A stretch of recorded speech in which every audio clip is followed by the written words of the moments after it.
Hey guys, Thunder E here, and we are back with another professional camera review from my buddy here, Mr. Marion Sell. Hello. Yes, this time we're checking out the LG V40 ThinkCube. Now, first question is, have you ever actually used an LG smartphone? No, I've never used one. Alright, so this is the first time he was using this bad boy here, and as we have Alaska roaming around here, so don't worry about that. Now, this also is the first device that truly has a 3-camera setup. Now, granted, we checked out the Huawei, which had the P20, which has 3 cameras, although one of the cameras was a monochrome. Yeah. Now, this time we've got a standard lens, we've got a telephoto, and we've got an ultra wide in there. And I know when I told you, we're really excited about having just 3 cameras to check out. The lenses, yes. The lenses, yeah. Yes. So at this point, you know this quite well. Definitely check out his stuff though. He is a great photographer, so go ahead and follow him. But right now, we're going to jump into some of the images that you took, and he can give his breakdown of what he thinks about the LG V40. Thank you. All right, let's do it. All right, here we go. So obviously I took this phone into the ocean, which was really fun, especially using this wide-angle lens, which gets me so close to the action. So I asked my friends to drive as close as they can to me and the camera, which is almost a little bit risky. But it was so much fun taking this phone into the water, swimming with the phone in my hands and actually diving through waves. It was something I've never done before. I want to say that the screen does react very well when it's wet. Compared to, well, my comparison is always the iPhone because that's the one that I have in my pocket. And when the iPhone screen gets wet, then sometimes it jumps through the modes. This phone, the LG, does not do that much. Nonetheless, I did not use the professional mode to take these photos because the professional mode did not allow me to do bursts. And it was much easier for me to capture this photo using the burst, which takes 73 photos in a row, and then at the end of it you can select which one you want to have, or you can select all of them. So looking at it on the screen of the telephone was looking great. Looking at it on this screen, it looks cool as well, but zooming in unfortunately reveals that the quality is not just there. Everything looks a little too much sharpened. Everything looks a little bit rough around the edges.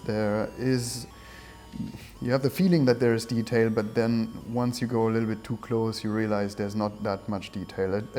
It must be the sensor, I believe, or the software behind it. I am not very happy about it, as in you can easily go ahead, send these photos to your friends via text message, and if they look at it on their mobile phone, they'll be happy about it, but zooming in a little bit too much or attempting to print it at the big size is just not going to do it, at least not for me.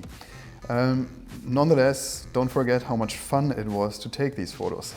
It's really awesome being so close to the action and being able to get everything into the frame. I just want to show you, get you an idea of how close I actually was. So this is the burst, and I'll accelerate a little bit.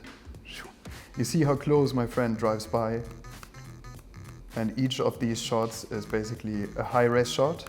It's a JPEG, so it's not a RAW file because I was in the automatic mode, not in the Pro mode. I could have done RAW files in the Pro mode, but then I couldn't have shot the bursts. So, pretty awesome. In this photo, I just cycled through the 3 lenses to compare or to show you what's possible from one single standpoint. So I'm on a sailboat, and here you get the real idea. On the wide-angle shot, you get the real idea where I am. I'm actually under the sail. There's another sailboat cruising by in front of New York City. The wide-angle lens is really a lot of fun to play with. Looking at how much you get out of it, it feels like it should be a fisheye, but the lines are straight. It's pretty awesome.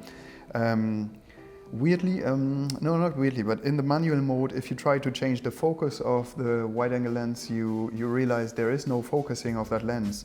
So this lens just relies on having enough depth of field because of its wide-angle character.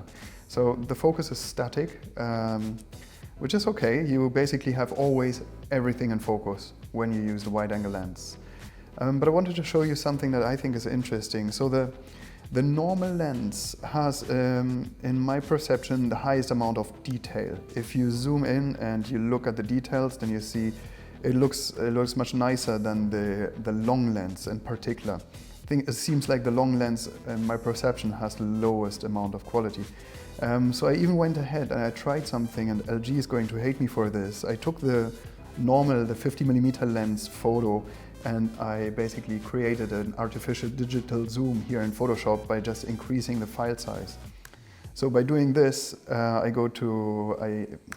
basically increased the file size to something that's now 200 megabytes instead of 35 megabytes. And I zoom in all the way to 100% zoom. Here's the Empire State Building. Comparing this to the 100% zoom on the long lens, which is this here. Sorry, arranging windows. And it seems to me like the normal lens, digitally zoomed, has a very comparable amount of detail to the long lens.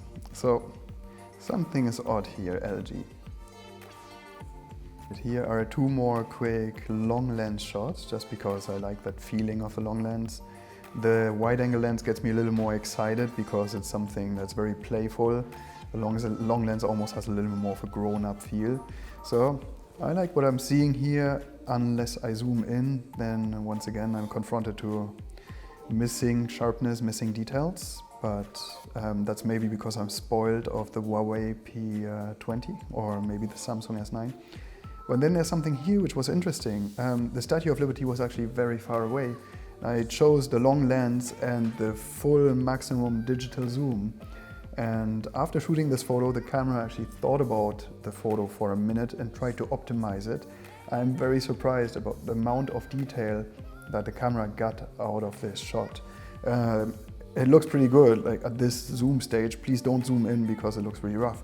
But it's good enough to send to a friend as a text message. It's definitely satisfying quality for that usage. Here are two more wide angle shots just to show you how much you really get out of it. So on this one you see that my feet are actually in the frame and the whole length of the boat is in the frame. It's a 30-foot boat. What happened to me all the time is that I had my finger inside the frame on the wide angle lens because it is really wide. I absolutely love it. It's so much fun to play with. And here once again, it's just amazing how much detail you get into, how much you get into the shot. Like the full sailboat is in there. That's quite something. I've never seen this on a smartphone. All right, I did two quick night shots with the phone just to see what's up and what it can do. So let me put it like this. I think I've been spoiled by the Huawei P20 and by the Samsung S9 because they have done an outstanding job at night shots. Here you have the very wide angle lens at night. You see how the backlight basically blurs out a whole scene of the photo. Details, I don't feel like zooming in, it doesn't make me happy. I've got one more here with a long lens and the same thing. You can take photos at night with this phone, but well, I've been spoiled by phones that did an outstanding job at night shots compared to this one. For the portrait mode, so we got ourselves a very expensive handsome model to do this test, and I mentioned before that I'm not the biggest fan of the portrait mode, and as of right now, there was no phone that fooled me, as in like where I really had to like look for details to find out if it's an artificially created background blur or if it is an organic background blur. So in this particular case, there are those typical areas where the background actually shines through or the sharpness of the background shines through. The quality is actually quite all right, but yeah, you see it has its trouble getting the right sections out of focus. But well, some people like this effect, and it helps to isolate the subject from the background to create to make the audience of the photo focus on what's important. And in this particular case, well, the phone did an okay job at achieving this. So you use the camera. Yeah. We've seen the photos. Some final thoughts. So final thoughts. The playing with the wide angle lens is great. I really enjoy it because you feel like you're much closer to the action. Also looking at the photo, you get the sensation that the photo was just taken right there in the middle of the action, and it gives you a really nice connection to the subject of the photo. So I got really excited when you showed me how wide angle this lens is, and that was a lot of fun. Images, looking at them on the screen, sending them to your friends via text message or whatsoever, and they look at them on the screen, so you post them to social media, is all perfect. I would not want to go ahead and attempt to try to print one of those. I'm sorry, LG, the quality is not sufficient. The normal lens has the highest quality in my perception. Just looking at the files, it seemed to have the nicest details, but it's still not, like, I've been spoiled by the Huawei P20, I believe, which had a very, very sharp lens and sensor. Seems like it had the most detail, I believe, out of the cameras we have tested so far. So far, yeah. Nonetheless, what I really enjoyed was going into the water and actually swimming with the phone in my hand through the ocean. After anyone told me it's waterproof, I just went ahead and tried that, and it worked out really, really well. That's fantastic. Okay, so there you have it, guys. He likes the 3 lenses. Yeah. Doesn't like the image quality once they're off the phone. Yes. So hopefully LG improves that, and we see something better from them coming next year. Yeah. But the concept of 3 lenses on a smartphone, I think, is something that appeals to you quite well. Yes, absolutely, and it's really easy to switch through them. Like, it's just one fingertip away to go to closer to the wide lens. It's really fun. Professional mode as well, it's very fun. Weirdly, it's kind of sitting on the side in a vertical 90-degree rotated manner, so it takes a little moment to get used to it because it's like not intuitive, but it works very well. And once you figure that out, no hesitations, no struggle on that end. Yeah. Okay. Pretty good tool. All right. Well, so there you have it, guys. Those are his thoughts on the LG V40 ThinQ. If you've got any questions or any comments, leave them down below. We'll try to answer them for you. Definitely go ahead and follow him on, not Twitter, he's not on Twitter, Instagram. It is Marian Cell. I'll have the link for you guys down below, and we'll also have the images for you to go ahead and check out. If you have any questions, any comments, leave them down below, guys. Don't forget to like, share, subscribe. Stay tuned for more videos from myself and Marian, and always enjoy your entertainment. Bye bye.